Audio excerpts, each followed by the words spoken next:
open.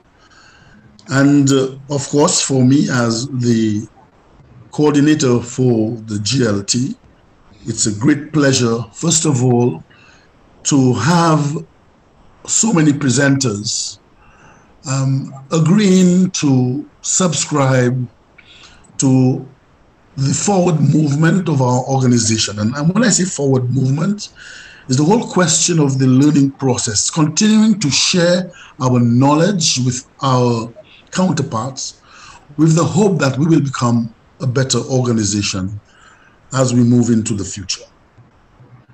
We know that the current times have been really challenging for us, but in spite of that, everyone took on the challenge of making themselves available and presenting and sharing their knowledge and presenting today those subject areas that we will be dealing with. Today, we will begin the morning with a session which, to my mind, is important in that this year we were touting the word kindness. Kindness from the heart. And I thought we needed to look deeper into all of this. How much does it really worth us to be kind? And kindness is not just giving of material things. It is giving of the things that are intangible. The little embrace that makes the sad person feels warm and wanted. That is what we're about. And so, today, I am glad that we as GLT, under the leadership of the Council Chair, Lion Denise Bentic, is going to begin a session that is not just going to enlighten us, but to awaken our sensitivity to the importance of what the We Serve imperative is all about. And so I call on our our council chairperson, Lion Denise Bentic, to declare the session open. Thank you very much, Past Council Chair Lion Elridge Stevens. Good morning, everyone. I'm not sure who is logged on, but I'll address you anyway, as per your designation. Past Council Chair Lion Elridge Stevens, Board Appointees Lion Nicholin and Leo Lion Shifani, Past International Director Lion Terence Boswell Innis, District Governors Lion Claudio Boncampo and Lion Jerry Hoffman, Vice District Governors, Past Council Chairpersons, Past District Governors, and the multiple district team, Lions, Leos, our distinguished presenters and guests. Good morning again. The hosting of these workshops is timely and in response to assessments conducted at varying levels of our organization. Your request and the ongoing fulfillment of our goal to build capacity within our organization. Lions and Leos, as the saying goes, you're never too cool to learn something new. Many of us may have participated in workshops before which dealt with some of these very issues or topics. We have in the lineup today people who would bring new perspective to these issues. We have a group of presenters and panelists which comprise leaders from within our organization, our peers, and some external partners who we hold dearly. So enjoy the ensuing presentations and leave energized to make changes wherever necessary, no matter how small it may seem. And with that being said, I declare the workshops today open. Thank you very much, Past Council Chair Lion Elridge, to you and your team for organizing these workshops. Thank you very much. Thank you very much, Lion Council Chair, for your kind words. And again, the emphasizing of the fact that we need to build capacity within our organization for the successful future of the Lionistic movement. And secondly, it's an opportunity that we get as fellow Lions to share the moment with our peers, to allow them to instruct us, to allow them to inspire us, that we become more energized to make the requisite changes in the furtherance of the well-being of the Lions movement in our multiple districts. At this point, I would like to ask Lion John Blaze to introduce the presenter. Lion John, over to you. Thank you very much, Lion Eldridge. Lion Council Chair, good morning, everyone. It is my pleasure to introduce our first presenter today to kick off our workshops at this 42nd Multiple District 6-Day Convention. And our topic this morning, kindness and charity, impact on the receiver and the giver. Andy Anderson Charles has been a Lion since June 2001 and is a member of the Lions Club of Lesotho. He is a Melvin Jones Fellow, and as a district officer, he served as zone chair, region chairperson, GMT coordinator membership satisfaction, and GMT membership coordinator for regions 3 and 4.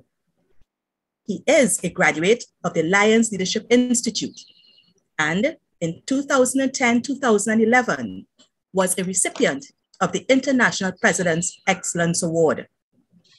For fiscal year 2018-2019, he was awarded with a certificate of recognition for his work as membership coordinator by the International President. Andy is a security practitioner.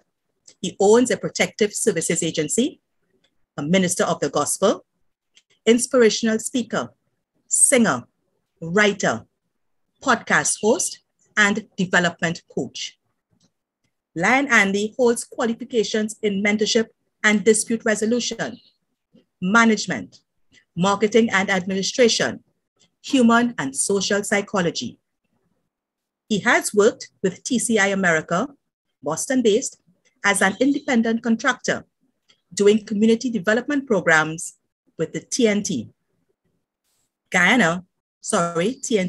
Grenada, Dominica, and St. Lucia Police Service, as well as the Jamaican Fire Service, Dominica Fire Service, and the St. Lucia Olympic Committee. His hobbies are music, writing, traveling, and meeting people. Lion Andy is married to his partner in service, Ina. He is also a father of 3 and a grandfather of 4. He doesn't look like a grandfather, does he? His greatest desire is to share with the world his blessings from creation and add value to over 300 million lives in his lifetime. Fellow Lions, guests, please welcome our presenter for our first workshop, Kindness and Charity, Impact on the Receiver and Giver, our presenter, Lion Andy Charles. Good morning, and thank you very much, Lion Jean, for that introduction. And I say a pleasant good morning as well to Council Chair Lion Denise Bentic and all other distinguished Lions in the audience and our fellow Leos as well, and whoever is present at this time for this presentation. It is a great delight for me to share this information with you. And I want to inform you that it will be coming from my heart. It will be basically for a period of 90 minutes.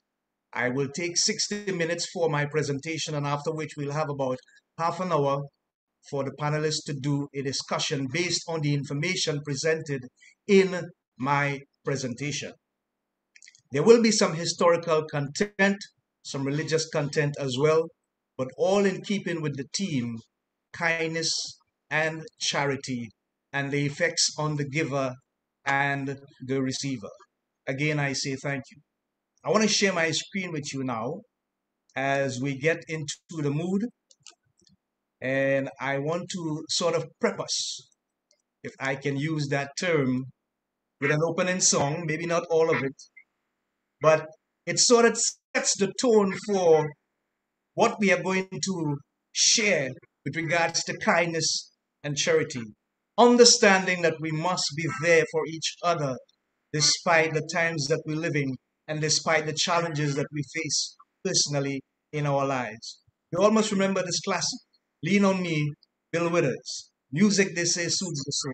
See the message in the song.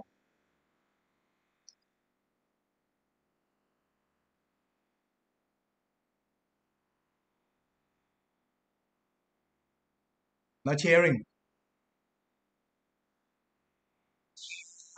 Check the volume. It's right up. Are you sharing your sound? Yeah, you're not hearing it? Nope, not hearing. It's playing. Let me just see what's happening here. Okay. You hearing it now? No, Lion Andy, we're not. Okay. Let's leave the song out for the moment. I think Lion Andy, being a good singer, should sing the song. Very good point. Hold on a second. Hold on a second. Let me just. Okay.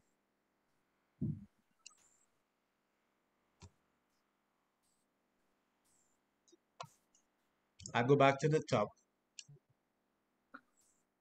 Okay.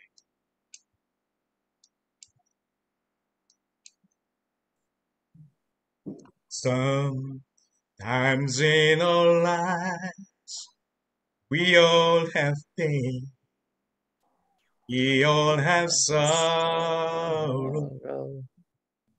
But if we are wise, we know that things always tomorrow. Lean on me when you're not strong, and I'll be your friend. I'll help you carry on, for it won't be long till I'm gonna need somebody to lean on. You just please swallow your pride.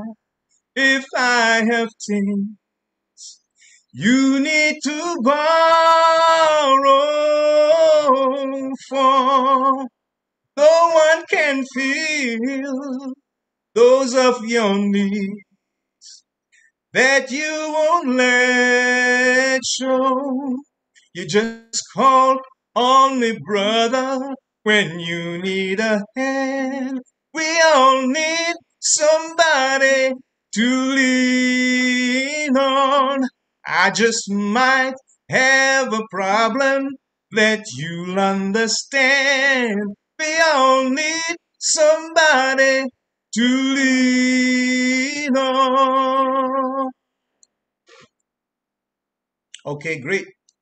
So I just wanted to get that song out so that we can have an idea of what we are looking at, get the spirit, get the feeling in, and then stay tuned for the presentation. So I'm going to have to share my screen again. PowerPoint presentation here. Bear with me.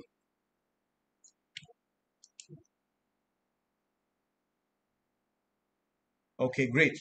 So kindness and charity is the theme.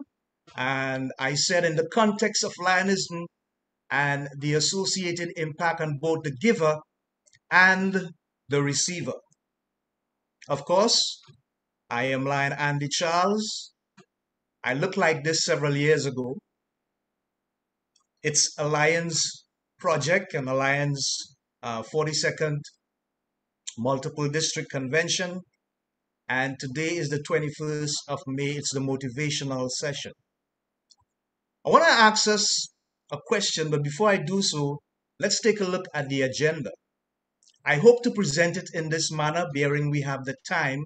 Topic 1, the history of kindness.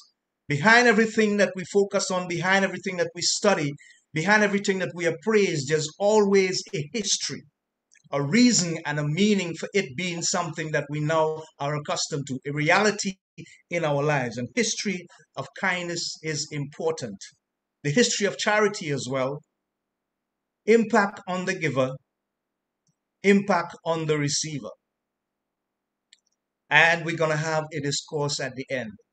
I just want to look at these pictures here because they mirror in essence the things that we are supposed to do, as our international motto says. We serve, and therefore if we are going to render service, there should always be kindness and charity coming out of our veins as if it's in our DNA, so to speak. The question is, and I want us to look at this question mostly coming to the end of my presentation, more so in the discussion with the panel.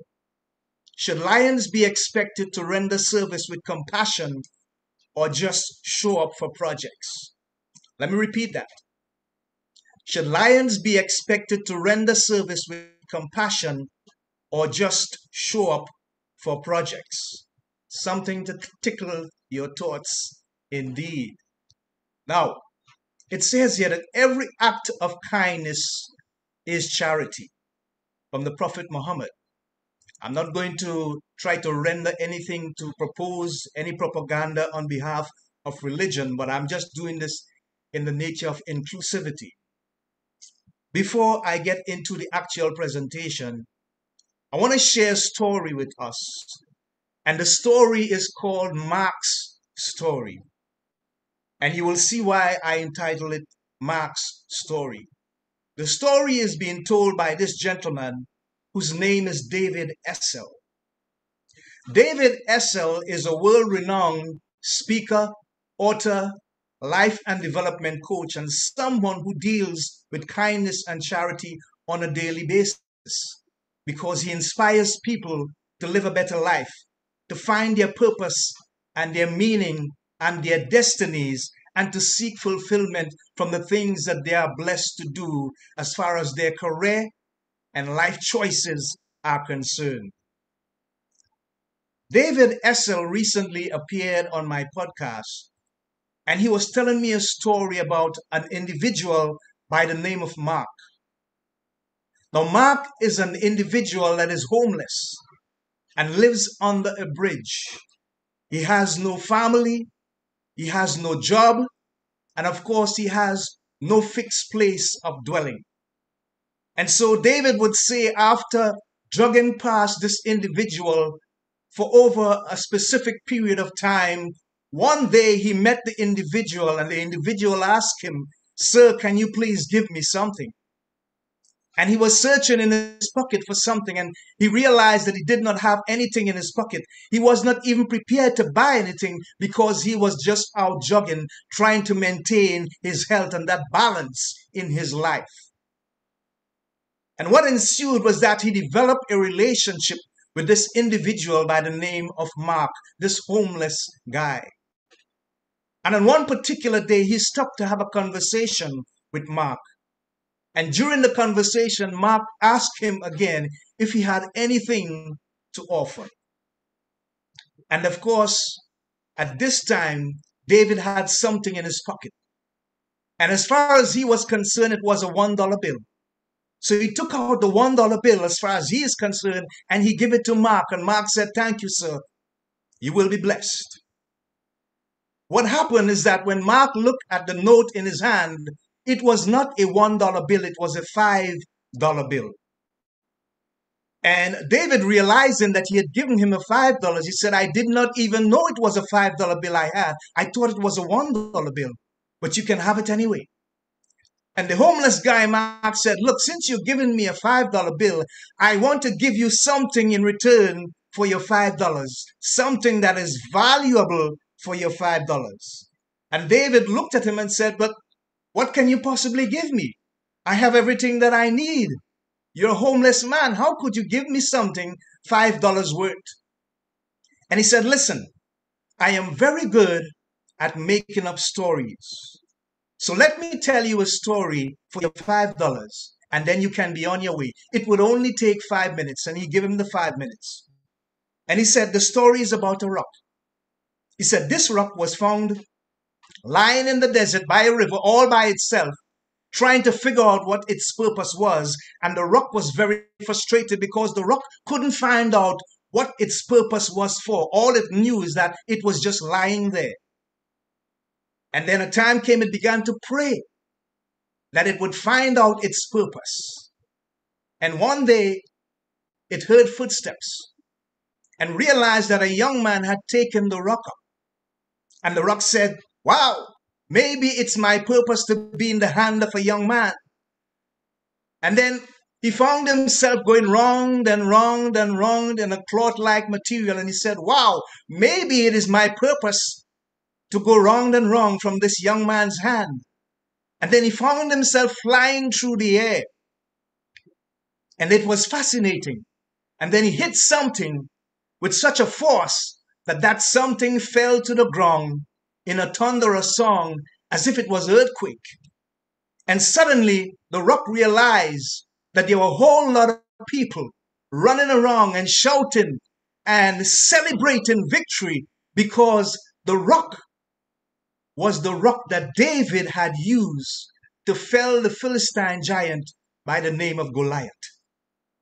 So the rock realized infinitely, this is my purpose. And you're wondering, what does the story have with the giving and the receiving and kindness and charity? Well, let me put it to you this way. When David gave that individual the $5, it was a kind act of charity because this individual was homeless. But the individual decided that the impact it had on his life at that time was enough for him to give back something in return. I hope we get that. So let's understand what's happening. The human body has the ability to produce certain chemicals. And the chemicals that produces in our bodies the good feelings are called endorphins. The one that encourages us to build relationship and to reach out to people is called oxytocin. And so oxytocin must have moved in David's heart, David Essel's heart, that is, and mind, to give this individual money. Didn't know it was $5, thought it was $1. Got back a story in return. And here's the thing. When he left the individual, the homeless individual, and he went away, something about the story that the individual Mark, the homeless man, told him began to bear witness in his spirit. He could not rest. He could not sleep. He was restless. Something was tugging at him all the time. And he was thinking, why is this story so ever-recent, so fresh in my mind? It was indelibly planted there by the manner in which Mark had told it. And what happened eventually is that David went on to write a bestseller because of a story that cost him $5 from a homeless individual by the name of Mark, and that was called Rockstar, Finding God's Purpose for Your Life. It became an Amazon #1 bestseller. So what happened?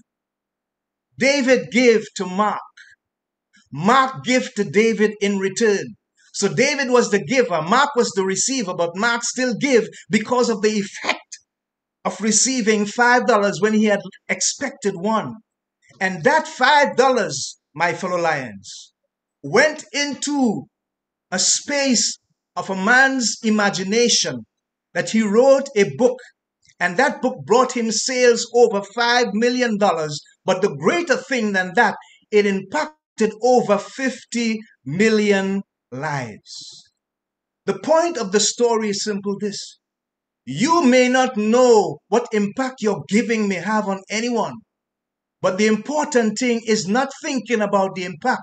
It's about the state of your heart, the condition of your mind when you give to someone. It should be with some level of compassion. It should be with some level of oxytocin, because eventually what is going to happen is that giving could make an impressionable difference on somebody's life. And then it can carry on with a domino effect. That person might decide to give somebody as well. Why? Because they felt that oxytocin coming from you and it made them feel good about themselves, and there was hope again in the world.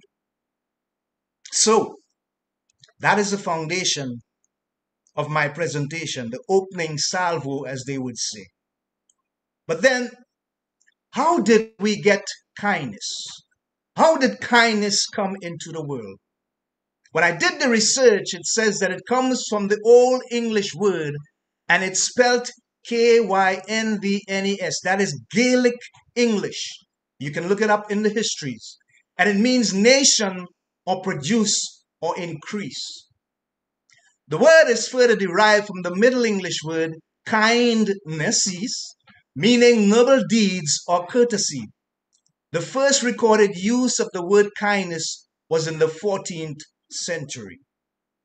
The reason why the word kindness became something that was usable at that time is because the disparity, the gap between those who had and did not have, was extremely wide. And the leaders of the nations in that time decided that they needed to extend acts of kindness to the entire nation so that the nation itself could produce, so that kindness could spread among the people that were involved in the building and the production of the nation. Very interesting, very intriguing indeed. And so as a noun, kindness means the quality of being kind, gentle, and helpful. If we understand how powerful that virtuous quality is, then we'll fully be able to define our purpose as a lion. Our international president says that we must render service from the heart. I cannot imagine at any time anyone, specifically a lion, being kind and gentle, but lacking compassion, lacking passion. It's a hard thing for me to comprehend. The Greek philosopher Aristotle, he says that kindness meant helpfulness towards someone in need, not in return for anything, nor for the advantage of the helper himself, but for that of the person helped. I don't think that we could put it any other way or any better. What Aristotle was saying is that whenever we submit kindness as an act to anyone, whether it be a lion or a simple individual as a human being, extending kindness from one person to another, it must be extended with the intent that we are going to do something that would help this individual to promote value in their lives and make a difference, because we are supposed to be the agents of the change that we need to see in the world. And so when we give kindness, it must not just be an act that is of physical connotations, but an act of something that comes with virtue from our heart, because our desire is to see that someone's well-being is promoted, and it's in the best interest of that person, not thinking about what we can receive in return or anything about ourselves. So it's not about us. It's about our state of mind, the condition of our heart in the process of giving, in the virtue of giving. Yes? And so I think about the beginnings of this organization with Melvin Jones. And I'm thinking that Melvin Jones did not begin this organization by himself. You see, I have a picture with hands there raising up together. And the message in that is simply this: acts of kindness are more productive and more kind in mannerism and more impactful in mannerism when it's done with more hands than just one, but hands coming together. You see, when he decided to form this August organization, it was not a singular thing, but he decided to form an association of businessmen, putting their hands together and giving back in kindness to the people in the communities who were less fortunate and needy. So the hands are important. That's the message that they're giving. Also, you would see people together jumping up. And the reason why they are jumping up is because they are celebrating the very possibility of having the opportunity to give, to share, to be kind, to be charitable.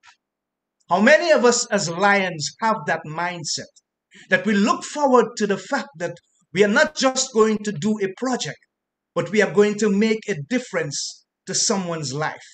We want to look into that person's eyes and we want to see the glistening of hope, because when they thought that all was lost and no one was looking out for them and they had to do it by themselves all alone, whether it be send their single parent child to school or take care of someone in the home of the aged or clean the neighborhood or whatever it was, but somehow because the fact that Lions were there to help, to lend kindness, to lend the hand of charity, in a humanitarian form, it made a difference in their lives. And sometimes when you look, you can see the feeling of goodness. Endorphins begin to surmise and count up and arise with goodness in their hearts because somebody took the time out to say, I care about you. Think about that. And so when we reach to that point, our hands are going to be blessed. Because the universe is going to say, since you are willing to plant seeds of kindness and goodness and charity into the hearts of people with the intent that you are seeking their best interests, guess what? The universe is going to bless us in return. It may not be exactly today. It may not be tomorrow. It may not be even us. It could be the people that we have left in our legacy, in our heritage. But the blessing is going to come. And so, Benjamin Disraeli is a former PM of the United Kingdom. And he said, the greatest good you can do for another is not just to share your riches, but to reveal to him his own. When I think about that, and I look at what we do as Lions, what it tells us is that in giving to people, in doing good deeds, in presenting acts of kindness, in presenting acts of charity, we have an opportunity to empower them. I want us to think about that for a minute. It's not just about giving someone something, but it's about giving them the opportunity to be empowered so that maybe sometime down the road, they can help themselves as well and help others as a result of the act that has been done. Think about that for a moment. It's a teaching, and it's a teaching of philanthropy. What the philanthropist does is that he takes his hard-earned money and he puts it into projects, but he also asks the people who are involved to get involved in those projects as well. So he provides the finances, and they provide the other resources, maybe the manpower, the technology, the engineering skills, whatever it might be, but it's always a combination of those things going together. That may not always be practical and realistic in our project that we're doing, but we shall always look for the opportunity to empower people, to embrace the opportunity to teach them the things that they can do to help themselves. When we do that, the power of our giving and our charitable acts becomes substantially exponential. It will increase with value in their lives. Why am I saying that? The desire to promote the welfare of others, and I want us to think about this for a moment, expressed especially by the generous donation of money to good causes. That's what the philanthropist does. Now, here's the thing. The reason why I say that is because I remember an old saying, and it says, give a man a fish, and he will eat for the day. Teach him how to fish, and he can feed his family for life. There is power in that. And we need to find a way to incorporate that in what we do so that it becomes something of greater value to the peoples whose lives we give acts of kindness and charity to. The word charity comes from the Latin noun caritas, which is derived from the adjective charis, meaning there. It originally meant Christian love of your fellow human beings and only started to be applied to organizations that help others in the late 18th century. That's a long time ago. And so it is important to understand that it was first said by Sir Thomas Browne, a gentleman of sorts. And when he used it the first time, it was published in Regilio Medici in 1642. He says, charity begins at home, is the voice of the world, yet is every man his greatest enemy. I want to for a minute tell you what he meant by that. We all familiar with the term charity begins at home. And in this aspect, you consider home not just from the place that you dwell, but from your home club, from the organization that you represent. Consider that as your home. And it says that charity begins at home. But consider this. Consider the home as your heart. And consider that you have a heart that is charitable because you're involved in an organization that purports charity, as its name says, its logo, we serve. He says it is the voice of the world. There will always be a need for charity in the world wherever we go. And we have a situation right now in Ukraine that's heartbreaking.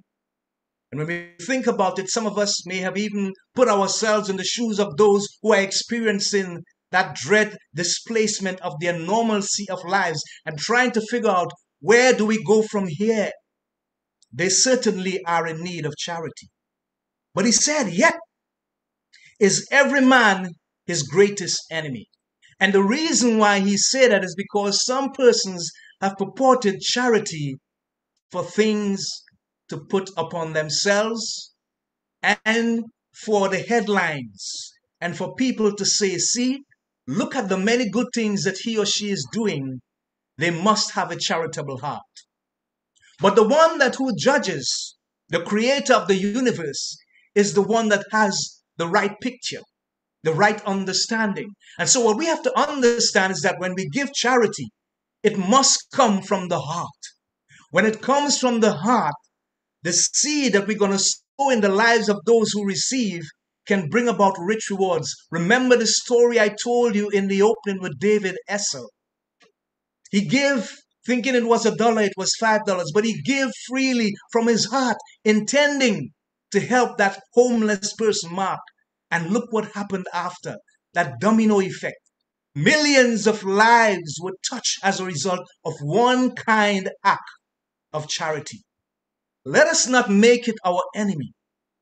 Let us examine ourselves in retrospection and look at the situation in our heart, the condition of our mind when we stretch forth our hands and we use our resources to give and to share in an act of charity. Let's understand how important it is to have the right mindset, to have the state of mind that says, I care, I love, I am okay, and you are also okay. You are good enough. You are belonged. You are telling somebody that they are important just as you think of yourself. Don't let it become your greatest enemy. It will not serve you well. And so, as we move forward, I want us to understand that we have the opportunity every day of our lives to make the difference in the lives of many. And I want to tell us again another story. And this is about a doctor. This story is about a physician. I'm going to stop screen share for a while. And I'm going to tell you about this physician. This is a very emotional and moving story. The physician is someone who is an experienced and qualified individual in trauma medical attention. And what that means is simply this. When the time comes for someone to operate on those who are victims of a critical accident nature, whether it be accidental or otherwise, whether it be traffic, natural causes, whatever the cause was, when you came to emergency surgery, this is the individual that everyone would turn to because he was the specialist. And so one day while he was on duty, he got a call And he took the call, and it was the saddest news that he had heard in his life. He was told that the only son he had, a son that was between 14 to 15 years of age, had been in a terrible accident on the freeway and had died. Immediately his heart sunk because he realized that his pride and joy, the very individual that he lived for, that he sacrificed all his time and his commitment and his expertise for, was now gone, no longer there. And the most terrible part of it is that he did not have the opportunity to even operate on his son to make an attempt to save his life. And the day came that the funeral had to be conducted. And still hurting and still trying to understand what was happening with him, he decided to bury his son after a little while. So he took the time off and he went to bury his son. At the funeral, friends and families and some colleagues were there to support him, and he appreciated that. But in the middle of burying his son, he never took his pager off. He was paged, and the information that he received was that there was a terrible accident, and there was one victim in that accident. That victim was a young man between 14 and 15 years of age. I want you to imagine for a moment, if you were that doctor, how you would have felt to know that you are in the middle of burying your only son, and then because of your profession, because of your ability, because of your expertise, a message comes telling you that a young man, the same age as your son, has been involved in a terrible accident and now needs you to save his life. You know what happened? The doctor thought about it for a moment, and he decided, I have lost my son. That is already gone. He's not going to come back. But if I can just do this one act and bring the reality of hope to someone else, a parent like myself, because this could be their only son, then it would be worth it. And so he told those who were in the funeral ceremony, excuse him. He explained the situation. They tell him, go ahead. When he arrived at the hospital in the emergency department that he was the head of, the father of the young man who had been in the accident started to abuse him. Started to tell him all kinds of things. What took you so long? Don't you know it's my only son? What kind of doctor are you? Don't you have any compassion? And he was actually preventing him from going into the OR. And he said to him, sir, let me tell you something. At this moment, if you speak less and stop being in my way, I will have more time to go into the OR and possibly save your son. So the father, realizing he was in the wrong, he pulled aside and he allowed the doctor to go through. Sure enough, because of his expertise and the timing, the surgery was successful. And he left the head nurse and some other colleagues in charge, and he said, if anything happens again that you can't handle, don't hesitate to call me. But I think he would have a full recovery. Now here's this. On the way out, he met the man again because he had to go back to finish burying his son. Think about this for a moment. And the father was saying to him, Doc, I need for you to tell me what is going on. Where are your bedside manners? Can't you talk to me? Tell me something, because he realized the doctor was leaving without saying anything. He was in a hurry. And so he said to him, the doctor said to the father, listen to the head nurse. She's going to tell you what you need to do. And he left. But he was trying to hold back the tears that he was feeling coming out of his eyes at the moment as he hurried back to finish burying his son.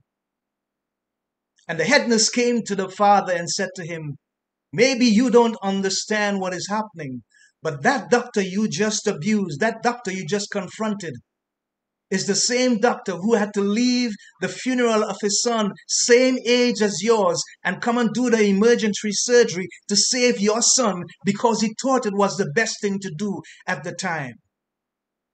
The father felt stricken, he felt old, he felt nauseous, he felt miserable, and he begged the head nurse, give me his number. I need to call him. I need to apologize. I need to tell him how sorry that I am for making a total fool of myself.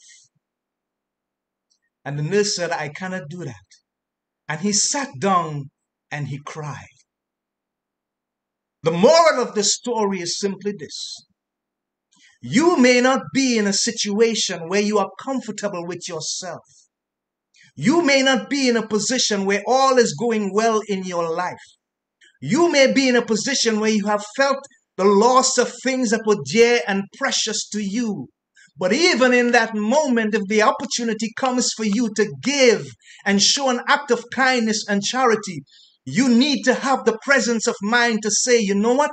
I cannot do anything about my circumstances. I cannot do anything about my condition. This has already taken place. This has already happened. But now I have an opportunity to still do something good that could make the difference in somebody's life. And because I am a lion and because I'm a person of empathy and I understand what this world needs, then it is my responsibility, it is my duty to do the right thing and proceed with an act that I can give to someone even if it hurts. And that is what the doctor did. So he was the giver, and the impact it had upon him was that he felt fulfilled. He felt satisfied that even though he had lost his only son, he was still able to save the life of another and give hope to that individual, even though their attitude was obnoxious. We may meet people like that sometime that do not appreciate and understand what it would cost us to use our resources to give, to show an act of kindness or an act of charity. But they're not the ones that are responsible for returning the blessing to us. The universe is.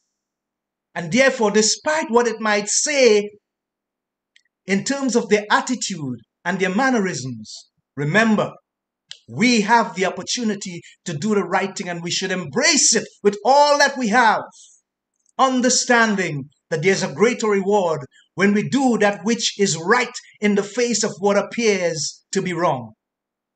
Understand this even further.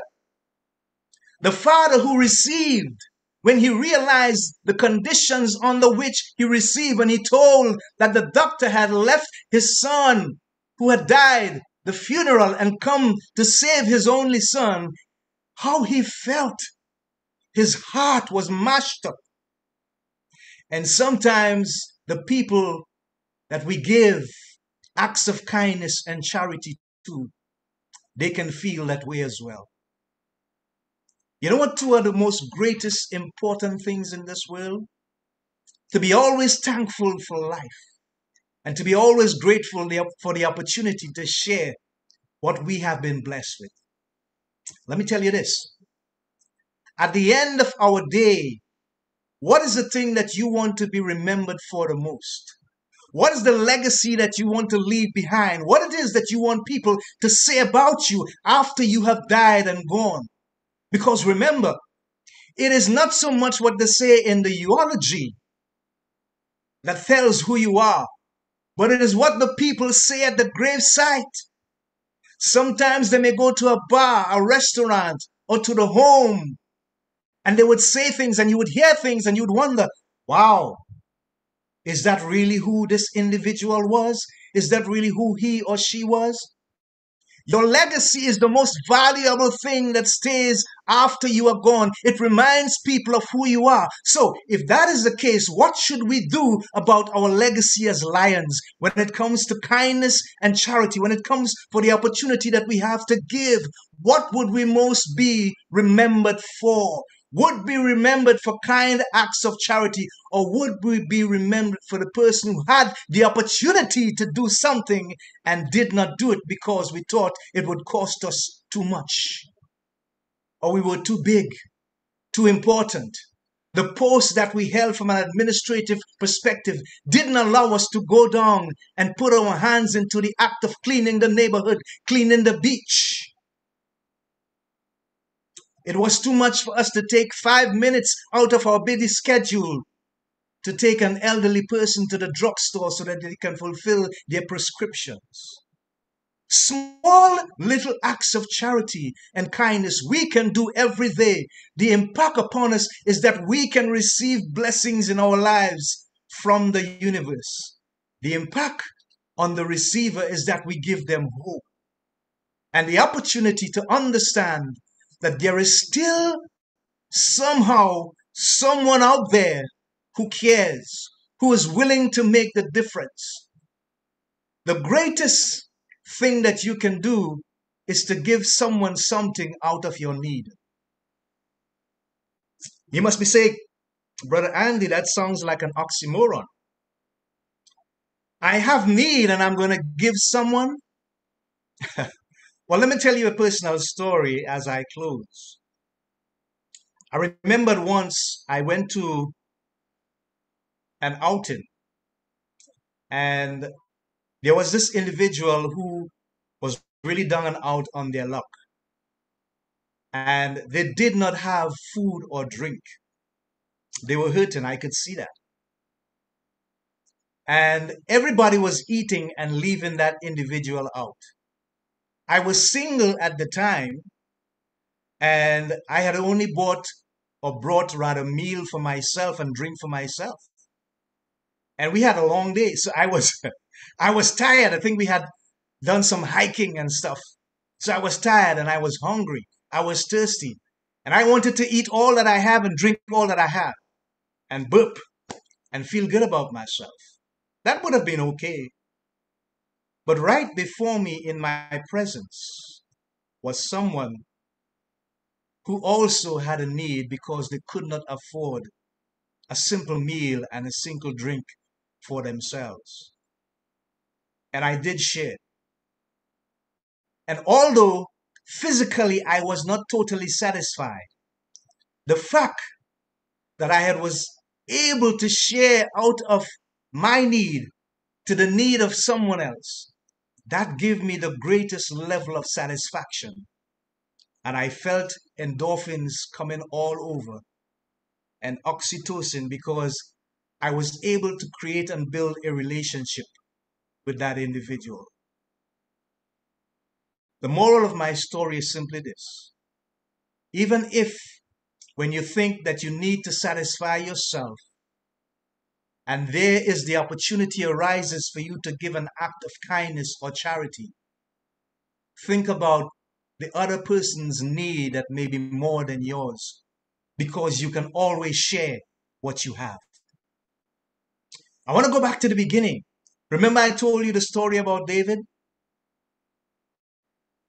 After David had written the book and it became a bestseller, and he literally became a millionaire and touched millions of lives, helping people to find their purpose, David could not find Mark. The homeless man had mysteriously disappeared. And when I think about that, I think to myself, wow, that individual was just there for that particular purpose. You could never tell when a single act of kindness or charity on your behalf to someone else could be the changing moment in your life and the changing moment in that person's life to create a whole entire paradigm shift, that something tremendous and wonderful could come out of that you had never even imagined or dreamed or thought of or envisaged, because you don't control what's happening in the universe. A greater and a higher power does. And they have the authority to bless us whenever they choose to. But remember, it depends on the state and the condition of our hearts and our minds when we give, when we lend a helping hand, when we support, when we say to someone, I love myself, but I also love you. And because I love you, I can give even out of my need to help you fulfill the desire of your need. You can never tell. He never found Mark, but he found success. And he helped many others achieve success as a result. Our acts of charity and kindness can have that kind of domino effect if we understand the power of love being expressed in a manner that says to someone, I care enough so that you can be in a position that is better than the one that you are in right now. It's about 11:30 and my hour time is up. We have half an hour in which we can come together and have that discussion. But I thank you so much for your time and the attention and the opportunity that you have given unto me to share this valuable stuff with you today. I am humbled and I'm blessed. I love you and thank you so very much. Godspeed to you all.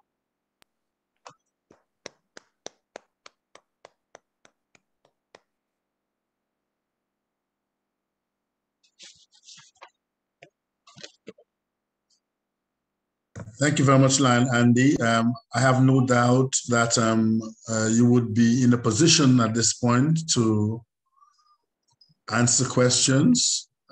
It's open to the panelists, it's open to the floor, and I hope IT can make the requisite arrangements. Ranjan? Thank you, Lion Eldridge. Lion Andy, we have a question from District Governor Lion Gloria. And Gloria, please unmute and go ahead. Thank you so much.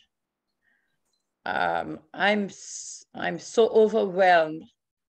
Day before yesterday, I got a phone call. The son of one of my friends, some criminals burnt his house down, and he has lost everything. And they have a little child who is 11 years old. And with my daughter-in-law, until 3 o'clock this morning, we were looking in the house to get sheets, towels, whatever clothing we can get. And as I'm sitting here, I'm preparing to leave to drive 250 kilometers to take what I can for him, for them, because as you said, the state that they are in now, they're not looking about material things, but to know that they are not alone and that there are people who are caring and thinking about them would help them to go through this. And I thank you so much. And we are Lions for that. Thank you so much. Oh, thank you very much. You're welcome.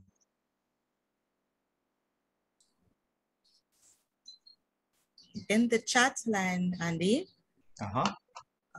Line Carol says, my brother, you caused tears to flow, tears of joy.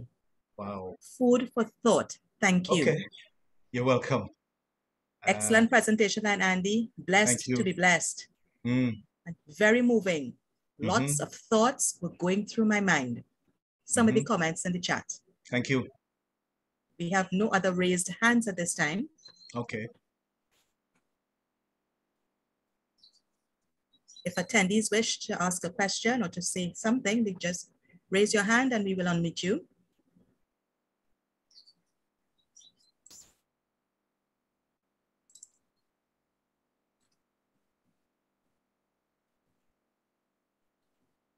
We have something here from Past District Governor Lion Thibault.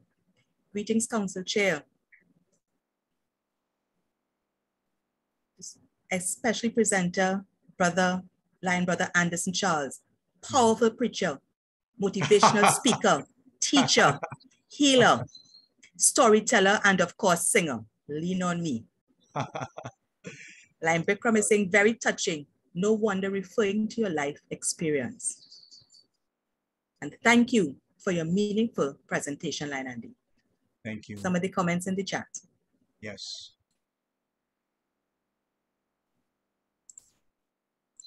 Lion June McCarthy, please unmute and go right ahead, Lion June. Thank you very much, Lion John. Lion Andy, Yes. As you spoke, I recalled as a young mother, and that's many, many years ago. My children are 42 and 41. So you understand, many years ago. But I always used to say as a young mother that if I had only $5, my children would get $4.50 when I would keep only 50 cents for myself. Mm-hmm. And as you spoke about giving from your need, I recall, you know, that feeling, that understanding that at how I raised my children. And I said, really and truly, this is what should really happen to each and every lion in our organization. Thanks very much for bringing back those memories of that $5 that I would have and give my children $4.50 so that they could live. And I would always be able to manage with just the 50 cents. Thank you, thank you, thank you. Quite welcome. You're quite welcome. And Andy, further comments in our chat. This was very deep and it will push me to encourage others. Thank you so much. It touched me. Like Andy, it never ceases to amaze me. You are blessed. As usual, excellent presentation. Kindness always matters. Yes. Thank you. I just want to say something, Lion Jean. Go right ahead, Andy. Recently, we celebrated mothers and we spoke about Mother's Day. And Lion McCarthy just spoke about the situation with the $4.50. And I could rightly recall days when I would go home and my mother was having a headache as to what to cook because things were very tough, things were very hard. And what I realized is that because of the way in which people lived at that time, and I'm hardly seeing that these days, neighbors around would be able to give something, a hand of fig, some rice, some flour, some sugar, you name it, something. And eventually we would have something to eat. And that kind of spirit of kindness and charity seems to be sadly lacking in the neighborhoods that I know of today. I'm not seeing it. I don't know if it's there. I'm not sure if it's still alive. But we need to get back to that kind of spirit where if we see someone in our presence, in our neighborhood, in our sphere, where we exist, where we live, that they have that kind of need and we could do something about it, we should be so willing to do. We don't know what people are going through. Sometimes they smile and they tell us everything is all right. But because they understand what is happening, they may be afraid or ashamed or feel guilty to say, you know what, I have a need. We should not feel that way. Remember what we say, right? Where there's a need, there's a lion. So hats off to the mothers who would have made those sacrifices to ensure that their children had something to eat and got the help from the neighbors who were able to give acts of kindness and charity at that time. We need it more than ever in the world now today. Another comment in our chat line, Andy. Thank you so very much, Andy. I will just add love to kindness and charity. Yes. Well, in extension, charity really means an expression of love. Love, that's right. Yes. We have no other hands raised. Participants, if you all wish to say something, please raise your hand and we shall unmute you.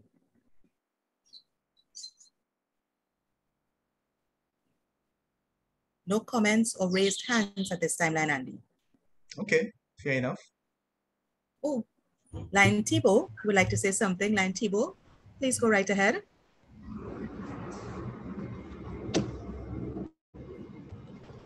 You need to unmute, Lion Thibault. Sorry about that. So greetings again to our brother Lion Andy. So powerful. And I could tell you're a preacher. Don't tell me no. I am, humbly. Exactly. So thank you for that insightful and timely presentation. Yeah. You're welcome. As we are all on our Lions journey. But you asked a question at the beginning about should Lions render service with passion? Yes. Emphatically, yes. Yes. First, let's think about our founder. He said, you can't get very far until you start doing something for someone else. That's yes. Melvin Jones. Yes. But what about Helen Keller?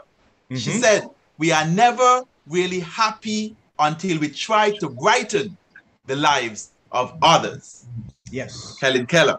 And of course, our own Douglas X. Alexander talk about service from the heart. Yes. Also, our motto speaks volumes for who we are as Lions. We serve, not we meet or we eat, we serve. So service is part of the DNA of Lions. Yes. And I always say Lions who remain Lions after 1 year, 2 years, 3 years, 7 years, 10 years, 20 years, 30 years, 50 years. It's in our DNA. Okay. And we give to our communities. And of course, there's an impact on the receiver and the giver. Yes. And I always say, Lions don't serve because they just want to. And it is not for what we get in return. Because as Lions, as you said, we are givers. And we are rewarded every time we help those less fortunate than ourselves.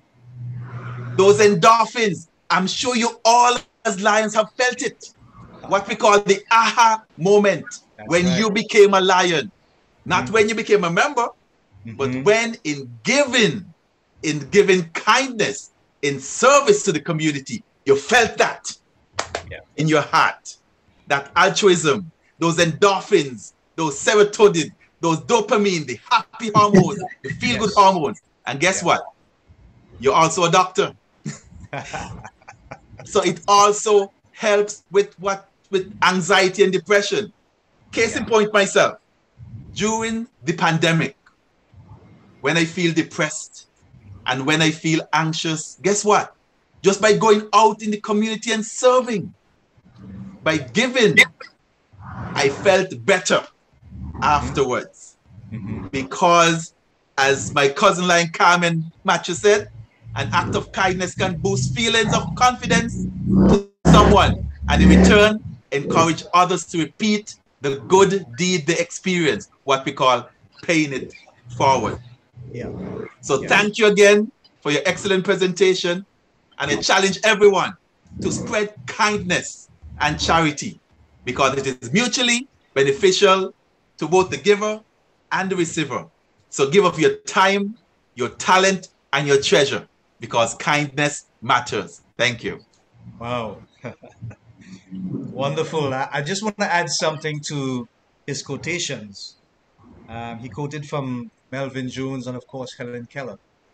The late Mahatma Gandhi said, and I quote, "It is in the giving of service that we discover our true selves." And the power in that is we are not here to be selfish.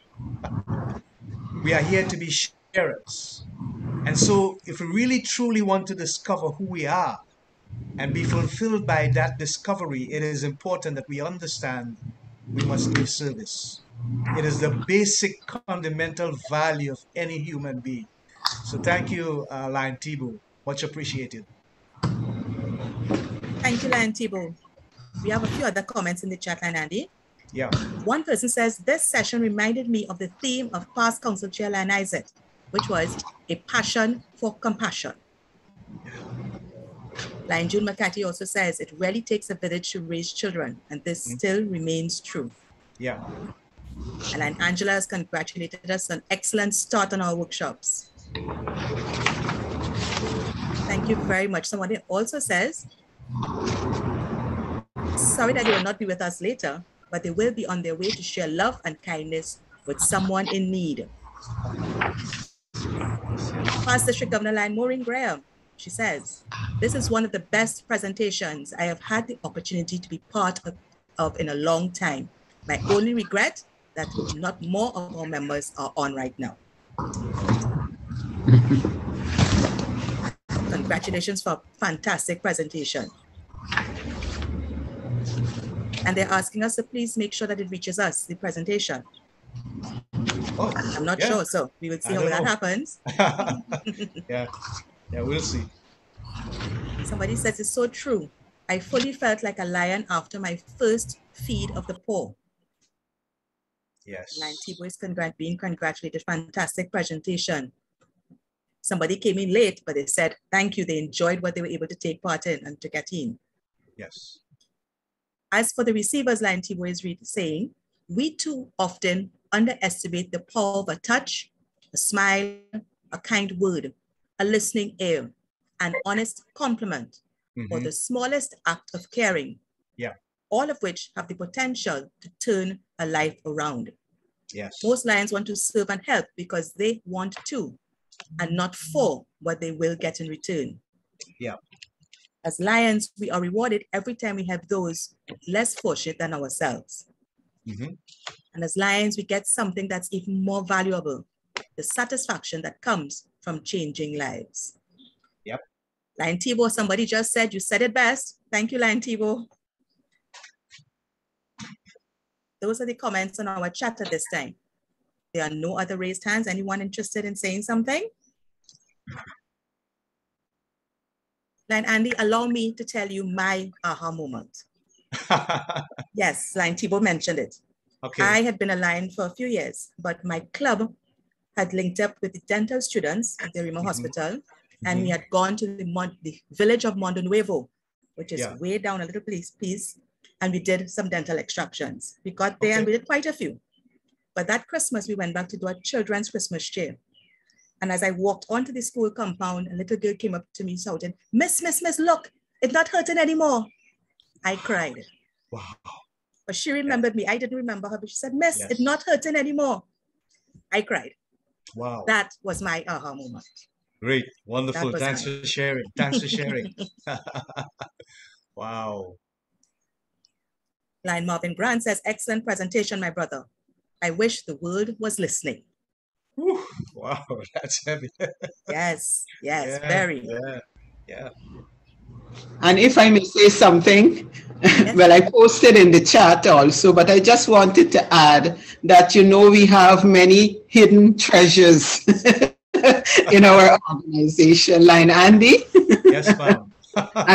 If it was face-to-face, you would have received many hugs. But, as I was listening to you, I was multitasking, doing other things, preparing for other events. And then I also checked on my Facebook, but I'm listening to you keenly. And I saw this article where someone said they're so proud. And this is something that happened in Trinidad and Tobago probably yesterday. A student of Trinity East stopped to tie the shoelace of a senior citizen. Wow. But the impact of that is that the senior citizen would not trip. So sometimes the smallest things you do will have great impact. So it's not just about finding the monies to give. It may be a shoulder to cry on or whatever it is. It's all kindness. And when you spoke today, it just reinforced and reminded me again that, you may not always have the tangible to give, but the intangible, the love, the caring is always necessary. Yes. Thank you. Awesome. Thank you for sharing, Lion Council Chair. That just goes to show you, Lion Andy, that the little things go a long way. Yeah, I kind of have a theory on that. Sometimes we think that what really matters is the mountaintop. But consider this for a moment. When you sit on a mountaintop, there's plenty room there. Many people can sit on it, right? But if the point of a pencil pricks you, what do you feel? You feel pain. So what matters the most? The mountaintop that you can sit on, or the pencil that can give you pain, that can bring feelings, emotions out of you? So sometimes it's not so much the big things, but it's the little things that really matters. Yeah. We have Lion Jemima who says, when the need is the greatest, in the smallest act of kindness, we can experience the presence of God. Excellent. Excellent. Another congratulations for excellent and relevant presentation. And Lion June McCarthy says, Lion Council Denise, I too was also wondering, how come I haven't heard the awesome lion speak before? A fantastic touching presentation, Lion Andy. Congratulations. Thank you. I think we used him before. That's why he was called again. Very correct, Lion Council. Very, very correct. There are no other comments at this time. People are choosing to put in the chat. And there are also no other raised hands at this time, Lion Andy. Okay, fair enough.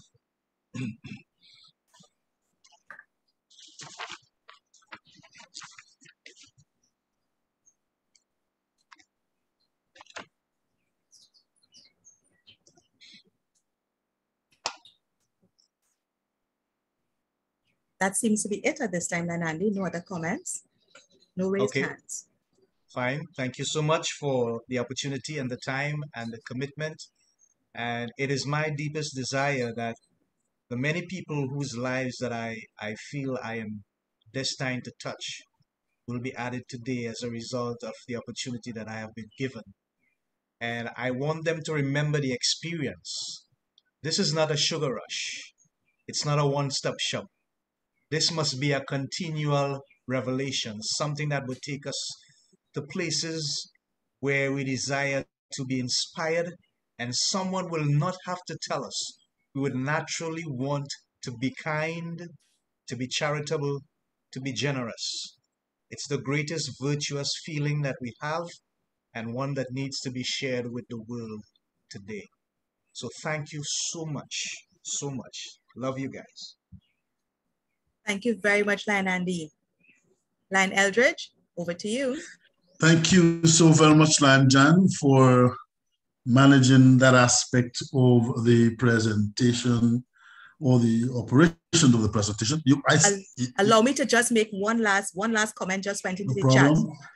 Awesome presentation. You can feel the passion in Lion Andy's voice as he presented his message. Congratulations, Lion Andy. Thank you.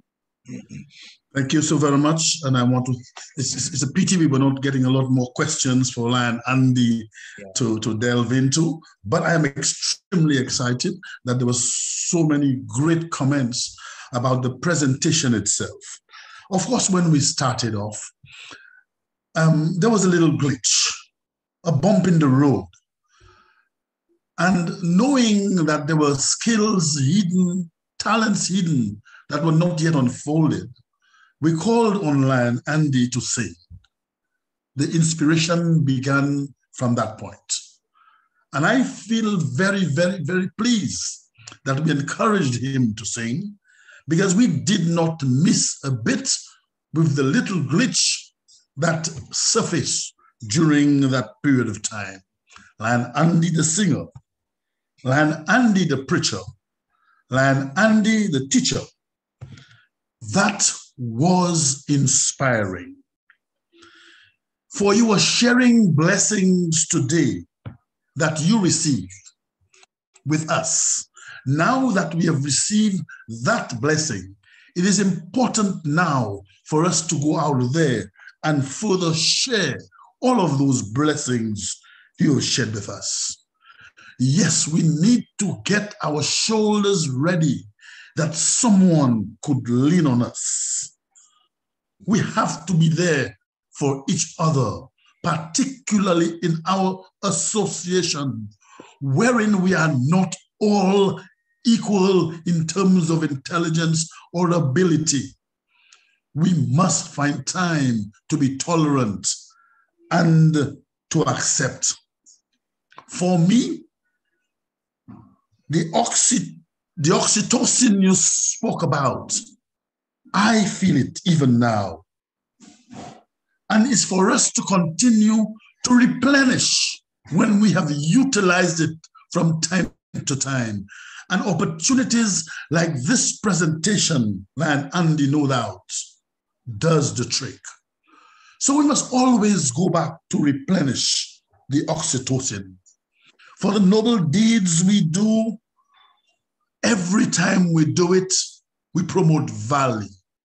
Not our value, but our nation's value, the world's value. And it is against this backdrop that we speak of the we serve imperative. We, not I. It's not about me. It's about all of us. We. Let us continue to plant that seed of hope, that seed of charity. Yes, love. Yes, love. Charity, meaning love. And speaking of that, I am sure somewhere in the Holy Writ, it says love is not pompous. It says love is not haughty. It says love is not proud. And so we must find within ourselves that selflessness. That selflessness. It is not selfish. We have to give it when we got it. For it was not given to us for ourselves. The talents that have been issued to us was not meant for ourselves, but to share with the human race. When we do that, we empower people and we make the world a better place for all of us. It increases the value of life, living, and livelihood. Let our charitable service come from the heart. Let it not be a superficial thing. We are doing it to show off, to earn kudos. That's not what it's about, fellow Lions. It's about doing it without counting the cost or expecting a reward. We must always give hope. We must always give out of our own needs to someone who needs more than us. For it is in giving that we receive. And I pray that we get the amount of satisfaction, the greatest satisfaction of giving, even when we have little to give out of it. There is going to be greater satisfaction at the end. Lion Andy, thank you for inspiring us today. Thank you for taking that challenge and roping us back along the road that tells us clearly we are in this business to serve selflessly, and to expect nothing like a kudo or a handshake in return. We do it because we love and we know the satisfaction of doing it is going to enrich our lives as a people. Thank you again, Lion Andy, the preacher. Thank you, Lion Andy, the singer. Thank you, Lion Andy, the teacher. Thank you for loving us and sharing with us. That brings this session to a close. I am sure, Jan, there may be other comments in the chat. If you want to share this, I'd be pleased to allow us to do that, and we will close the session thereafter, unless our council chair wants to make any remark. No further remarks, past Council Chair Lionel Ridge. I made my comments earlier, and I echo all that you have said. And certainly we will ensure that the recordings are shared with our members. John? Lion Eldridge, Lion Tipo is saying, MD60 all, thank you for the invitation and congratulations again to Council Chair Denise Bentonick, presenter Lion Brother Anderson Charles, fellow panelists, past Council Chair Lion Eldridge Stevens and his global leadership team, and all who contributed to the success of your pre-convention workshop series. Off to an excellent start. Yes, we need more feel-good moments as we serve. Do take care, stay safe and healthy to you and your families. Thank you very much. He also says you can't get very far until you start doing for someone else. Quote from Melvin Jones. And we also got some people asking about the time. The next workshop is for 1 p.m. Trinidad and Guyana time. And I think that will be at 12 o'clock Jamaican time, I think, Lion June. Am I correct, Lion Eldridge? That's correct. 12 noon Jamaican time. Okay, that are all the questions in the chat, Lion Eldridge. Thank you very much. Let us now go take a little rest, have some meal, drink a cup of coffee.